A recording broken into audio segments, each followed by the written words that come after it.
नमस्कार, मैं हृदय कुमार प्रीत आज पूर्वी चंपा साहब शो का स्वागत करता हूं। और आज की वीडियो में हम देखेंगे कि नियोजित से विशिष्ट बनने वाले जो शिक्षक हैं वे विरमण पत्र लेकर के जाएंगे कि या इस्तीफा दे करके जाएंगे। दूसरी चीज़, क्या स्नातक प्रोन्नति या कालबद्ध प्रोन्नति में बाधक विरमण या इस्तीफा में कौन सा बाधक है। तीसरी चीज़ कि काश सेवा निरंतरता विशिष्ट शिक्षक नियमावली में नियोजित शिक्षकों के लिए दे दिया गया रहता। आगे इस्तीफा वाला जो वायरल मैसेज है वह कहाँ तक सही है, इस्तीफा या विरमण क्या होगा, क्या हानि और क्या लाभ होंगे इस्तीफा और विरमण के। और दूसरी चीज़ कि नियोजित से जो बीपीएससी में गए वे विरमण लेकर के गए और फिर बीपीएससी से जो बीपीएससी में गए वे उनसे इस्तीफा लिया गया, आखिर ऐसा क्यों। तो इन सारी बातों की हम पड़ताल करेंगे। तो अगर आप मेरे चैनल पर नए हैं तो प्लीज़ मेरे चैनल को सब्सक्राइब कीजिए ताकि अपडेट मिलता रहे। दूसरी बात कि अगर ये वीडियो आपको अच्छी लगेगी तो आप इसे ज़रूर शेयर कीजिएगा, लाइक कीजिएगा, कमेंट कीजिएगा अगर वीडियो अच्छी रहेगी तो। अगर आप मुझे फेसबुक पर देख रहे हैं तो वहाँ पे भी आप मुझे फॉलो कीजिए, लाइक शेयर कमेंट कीजिए। आइए सबसे पहले बात करते हैं कि नियोजित शिक्षक जो विशिष्ट बनेंगे तो विरमण या इस्तीफा लेकर के जाएंगे। उसके पहले हम जान लें कि स्नातक कालबद्ध प्रोन्नति में बाधक इस्तीफा और विरमण में कौन सा है। तो स्नातक या कालबद्ध प्रोन्नति में बाधक सबसे बड़ी बाधा है इस्तीफा। अगर आप हमारे नियोजित शिक्षक इस्तीफा दे करके जाते हैं तो उन्हें कालबद्ध प्रोन्नति का भी लाभ नहीं मिलेगा, क्योंकि पूर्व की जो सेवा है उसकी गणना नहीं की जाएगी। और इस्तीफा दे करके जाते हैं तो उनको स्नातक प्रोन्नति का भी लाभ जल्दी नहीं मिलेगा, क्योंकि वो जिला स्तर पर जब जिला कैडर पर विशिष्ट शिक्षक बनेंगे उसके 8 साल के बाद ही उनको प्रोन्नति का लाभ दिया गया है। हालांकि रिक्ति की जहाँ तक की बात की जा रही है, जिस पर प्रश्न उठाया जा रहा था कि रिक्ति रहेगी तब प्रोन्नति होगी, मैं आपको बता दूं कोई भी नियमावली बन के आती है, चाहे वो नियोजित हो, नियमित हो, पुराने वाले टीचर है 2018 का नियमावली देख लीजिएगा, उसमें भी प्रोन्नति के संबंध में यही कहा जाता है कि रिक्ति रहेगी तो आपको प्रमोशन मिलेगा। तो इस पर विशेष चिंता करने की जरूरत नहीं है, लेकिन चिंता करने की जो जरूरत है वह इस इस्तीफा और विरमण के ये बिंदु पर चिंता करने की जरूरत है कि अगर इस्तीफा अगर होता है तब तो हमारे नियोजित शिक्षक बिल्कुल ठगे जाएंगे।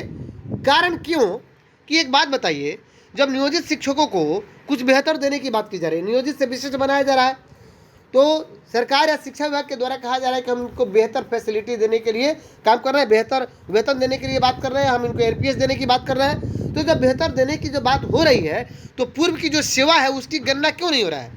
आखिर सेवा निरंतरता का लाभ उस नियमावली में विशिष्ट शिक्षक की नियमावली में क्यों नहीं है। इस बात के लिए आप सभी एकजुट रहें और आवाज़ उठाएं ताकि आप सबको इसका लाभ मिल सके। अगर ये लाभ नहीं मिलता है तो फिर बहुत सारी चीज़ों से हमें वंचित होना होगा जो हमारे नियोजित शिक्षक हैं। क्योंकि जब आपको इसका लाभ ही नहीं मिलेगा, सेवा निरंतरता का लाभ ही नहीं मिलेगा, तो फिर आप प्रमोशन के हकदार नहीं होंगे, चाहे स्नातक हो या कालबद्ध प्रोन्नति हो।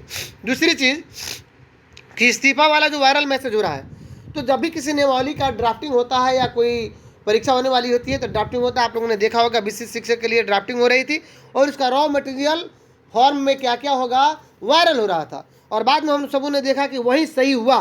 तो वायरल मैसेज ये हो सकता है कि ड्राफ्टिंग की जा रही हो, लेकिन मैं आपको बता दूं कि हमारे नियोजित से जो विशिष्ट शिक्षक बने वे सभी नियोजित से विशिष्ट बने तो सभी विरमण पत्र लेकर के गए थे, और जो सिर्फ बीपीएससी से बीपीएससी में गए उन्हीं को इस्तीफा देना पड़ा।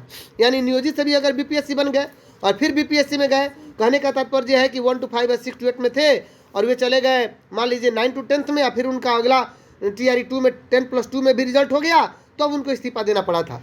इसलिए आप चिंता मुक्त रहिए, 90% एकदम आशावान रहिए कि ये आपको इस्तीफा दे के नहीं जाना होगा, आपको विरमण पत्र लेकर के जाना होगा। और जब आप विरमण पत्र लेकर के जाइएगा तब आपको स्नातक या कालबद्ध प्रोन्नति का लाभ होगा। नहीं तो अगर इस्तीफा देकर जाइएगा तो स्नातक और कालबद्ध प्रोन्नति का लाभ किसी भी विशिष्ट शिक्षक जो बनेगा नियोजित को उसको नहीं मिलेगा, और सबसे अधिक हमारे जो नियोजित शिक्षक हैं वे ठगे जाएंगे इस मैटर में, क्योंकि 18 साल 20 साल काम करने के बाद और तब वे जा रहे हैं, और जब प्रमोशन की बात हो रही है तो बार बार नियमावली बदल दिया जा रहा है, उनका प्रमोशन नहीं हो रहा है। तो जो नियोजित बने रहेंगे वे तो कम से कम निकाय स्तर के शिक्षक बने रहेंगे। एक बिंदु और है कि इसमें कहा जा रहा है कि देखिए वेतन संरक्षण का लाभ है, सबसे इंपॉर्टेंट बात कि आपको वेतन संरक्षण का लाभ है तो वेतन तो 1 रुपया नहीं घटेगा। दूसरा ये बात है कि आपकी वरीयता की गणना, और वरीयता से ही आपको क्या चीज़ दिया जाता है, प्रोन्नति दी जाती है। तो वरीयता की जो गणना है वह गणना निकाय स्तर पर ट्रेंड पे स्केल डेट से, यानी जिस दिन आपने प्रशिक्षित वेतनमान लिया है जिस तिथि को, निकाय स्तर पर उस तिथि से आपके वरीयता की गणना की जाएगी। इसलिए आप आश्वस्त रहिए कि आप विरमण पत्र लेकर के ही जाएंगे। दूसरी चीज़, क्या हानि और क्या लाभ है तो मैं बता ही दिया कि अगर इस्तीफा लेकर के जाएंगे तो आपको कोई बेनिफिट नहीं मिलने जा रहा है, पूर्व की पूरी सेवा 0 शून्य हो जाएगी। और लाभ यही होगा कि आपको लाभ क्या होगा, एनपीएस मिलेगा, दूसरा कुछ नहीं मिलेगा। लेकिन अगर आप विरमण लेकर के जाते हैं तो आपको लाभ ही लाभ है, क्योंकि पूर्व की सेवा की गणना भी होगी और आपको एनपीएस भी मिलेगा, कालबद्ध प्रोन्नति भी आपको मिलेगी, सेवा निरंतरता। काश अगर ये दे दिया जाता, अगर सामान्य प्रशासन विभाग से एक लेटर निकल जाता तो चलिए मिलते हैं नेक्स्ट वीडियो में। अगर ये वीडियो आपको अच्छी लगी होगी तो सबसे अधिक आप इस वीडियो को शेयर कीजिए, ताकि जो नियोजित से विशिष्ट बन रहे हैं उनका भविष्य जो है वह उज्जवल हो सके। तो चलिए मिलते हैं नेक्स्ट वीडियो में, तब तक के लिए थैंक यू।